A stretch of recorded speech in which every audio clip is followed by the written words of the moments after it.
I'm here with Christian. Just watched Arsenal get a draw at Forest. Just a quick question: are you happy with the draw, or where do you stand on that? What do you want me to say to that, Laurie? I'm not. No, the reason why I ask, normally, if we were going for the title in yeah. earnest, it would be 2 points dropped. But given how badly we played at the weekend, going to Forest was always going to be a difficult assignment. I thought in patches we played well, although up front we were pretty toothless. I've got to admit. Toothless. I'm not happy with the draw.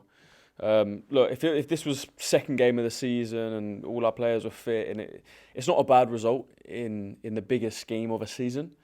They're the only team that beat Liverpool at Anfield. They're a good team. They're third in the league for a reason. But in the context of what we're going through right now, obviously I'm not happy. But yeah, just mate, I feel like I've forgotten what even happened. It was a boring game. It was a 0-0. Minimal chances. I think their biggest chance came through Chris Wood, hit it straight at Raya. Our biggest chance came from a set piece. Marino hit it straight at Sells. Calafiori did go close. Calafiori had a chance. Hit the post in the first half. Yeah, there's a good chance. But apart from that, we were pretty toothless. It was a bit of kind of cancelled each other out. Yeah. But it was exactly what I expect from Arsenal right now. We have a very good defence, a world-class defence. We have, I think, what on their day is a world-class midfield, even though Declan Rice and Odegaard haven't been at the levels this season. But we know that on their day, they are very, very good players. Thomas Partey in there, obviously Jorginho started today. Well, I've got to ask you about that. How was you with that? A lot of people, their eyes were raised when they saw Jorginho in there. I didn't really have a problem with it. Okay. I think Partey was poor against West Ham. I was at the game. I was in the stadium. I was watching. I see Partey. I've seen him play week in, week out this season and be brilliant and drop 8.5s, 9s out of 10s every single game. I think he was way below his level. I think he looked tired. I think he was slow on the ball, got caught in possession a few times. I think because Declan Rice was even worse, no one really spoke about Partey. It wouldn't have been surprised to see either of them drop today and Jorginho brought in. But Jorginho's still a good player, good enough to start. Yeah, he was steady. He was steady. Time to time. So I wasn't too bothered about that. But what I was about to get onto was our attack.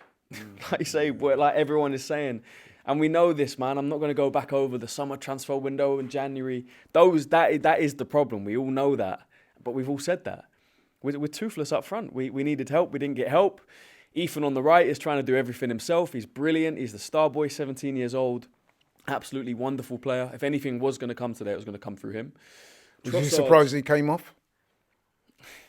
Look, I back Mikel Arteta. I love him. I'll back him to the hill. I think he's an incredible. I think he's a very, very good manager. I don't want him out. I think he's great for Arsenal. But that was a mistake to take. Not even just Ethan. He took Nwaneri and Odegaard off when we're looking for a goal to win the game. You got to question that decision of why are you doing that? If it is, Ethan's been cramping up in the last few games. If it is something to do with that. I don't know, but look. I suspect he took him off because they're trying to protect the kid. He's played a lot of football. There's a lot of football still to come in terms of the Premier League games. We've got the 2 Champions League games. And he will be a key part of Arsenal going forward. Because of his youth, because he's young, they're trying to protect him. However, I was disappointed when he came off because, like you said, he looked like that one player there that might do something. And if I'm looking at his body language, he looked pretty disappointed when he was coming off as well tonight. Yeah, of course, you would be. You would be. If you know that you've been probably the best player on the pitch. Maybe I don't know if I want to go that far. But you know that you're the only real attacking threat in your team. And if a goal's going to come, it's going to come through you. And then you get taken off. You're just a bit like... Especially when Trossard's on the other wing dropping an absolute stink. I thought he was the worst player on the pitch. He was so bad. Every time he got the ball, he was, side to side, coming back. He's losing his legs. Like I don't even want to blame him because I just don't think he's at the level to be starting for Arsenal.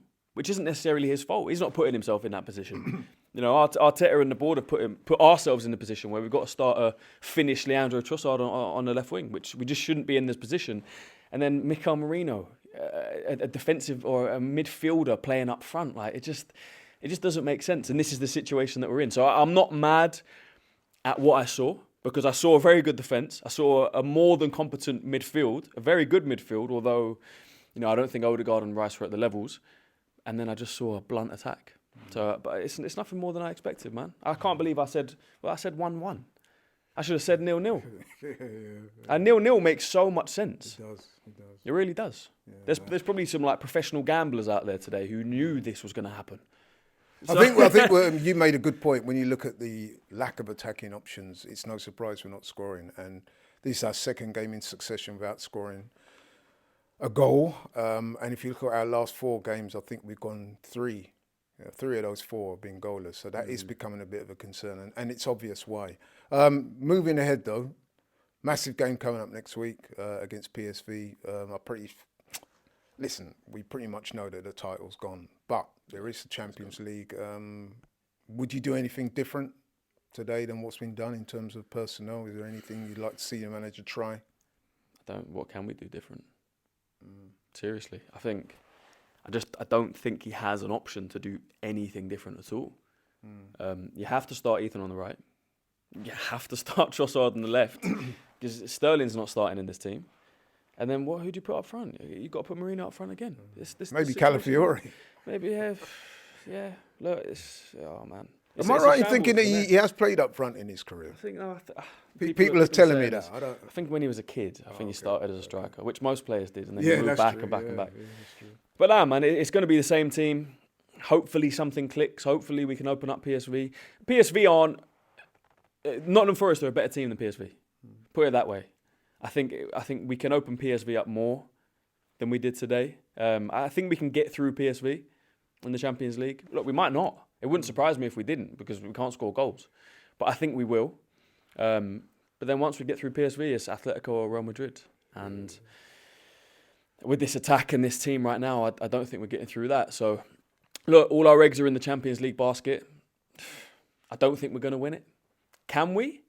Not that I heard something, but Chelsea won the Champions League with a front 3 of Timo Werner, Kai Havertz and Mason Mount. So if they can do it with that attack, and they had a very good defence and a very good midfield when they won it, the likes of Jorginho was playing for them, Kante, had Rudiger, Azpilicueta, Reece James. They had a very solid spine and a very solid core. So who knows, man? Maybe we can, pull something off. Maybe Saka, if we get through the quarters and Saka comes back and Martin, I don't know. There's a glimmer of hope. There is. I don't want to be, obviously I'm not excited. I don't want to be excited because I don't think it's going to happen. But if there's anything to hold on to still this season, we have that. If not, if we go out of that, bring on next season, man. Okay, Chrissy, thanks very much. Cheers.